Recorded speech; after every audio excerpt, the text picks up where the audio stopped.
Welcome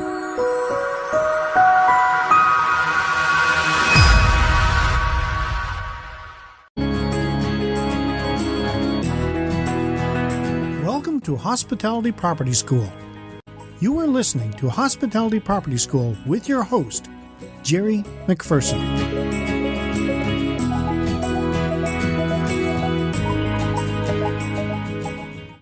Welcome to another edition of Hospitality Property School. I'm your instructor, Jerry McPherson, and today I'm going to look at how to become a positive thinker.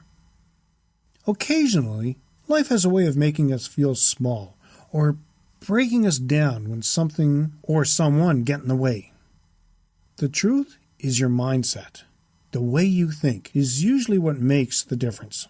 Learning how to manage your thought patterns is what is going to keep you on the move when things fail to go as planned. I'm going to share with you 10 ways you can improve the way you think. Now, if you listened to or read the past couple of podcasts or posts, some of these tips might feel redundant, but there's a reason for that.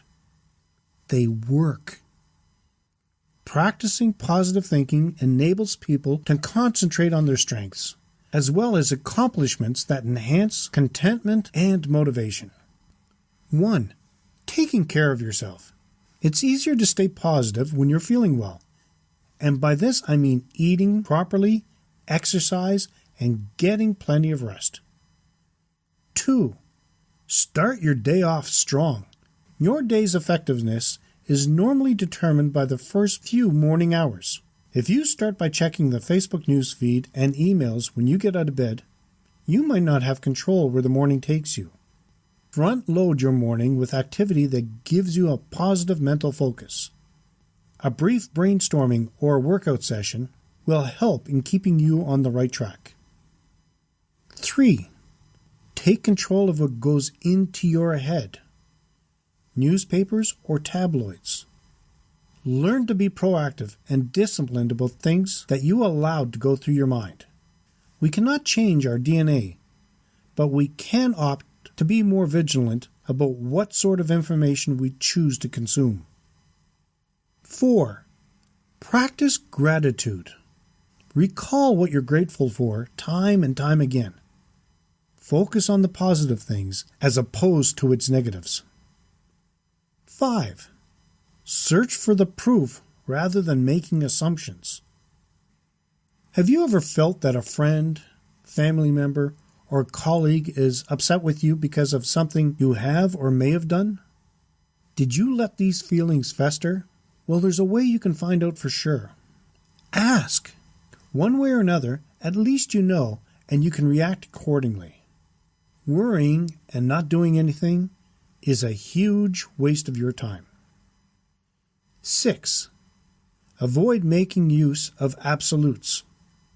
Speaking and thinking in absolutes such as always. For example, you're always late. And never. For example, you never contact me. Make the situation appear even worse than it is, and forces your brain to believe that certain individuals are not capable of delivering. 7. Crush the ants. Ants, automatic negative thoughts, are actually bad thoughts which are generally reactionary, such as, "Those guys are laughing. They must be laughing at me." Or, "The boss wishes to meet me.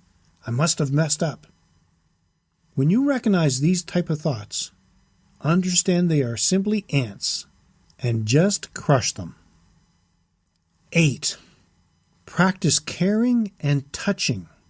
You do not have to be a professional to understand the advantages of a great hug. Positive bodily contact with buddies, family members, and even domestic pets is an immediate pick-me-up.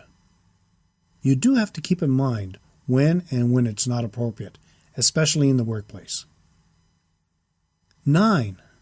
Enhance your social activity. By boosting social activities, you reduce solitude. If you surround yourself with happy, healthy people, you'll be affected by their positive energy. 10. Help someone else. Everybody feels great after helping.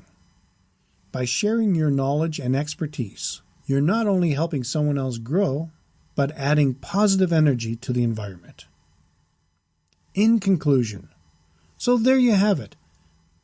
The 10 strategies that have helped establish amazing positive momentum in the lives of many people.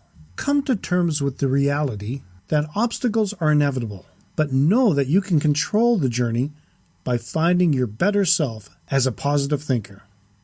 If you have any stories about how to become a positive thinker and would like to share or have questions or feedback, leave them in the comments section of the show notes.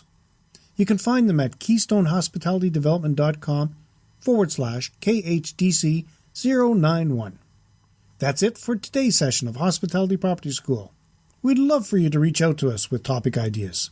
On Facebook at facebook.com/KeystoneHDC, on Twitter at twitter.com/KeystoneHDC, or by email at info@keystonehospitalitydevelopment.com.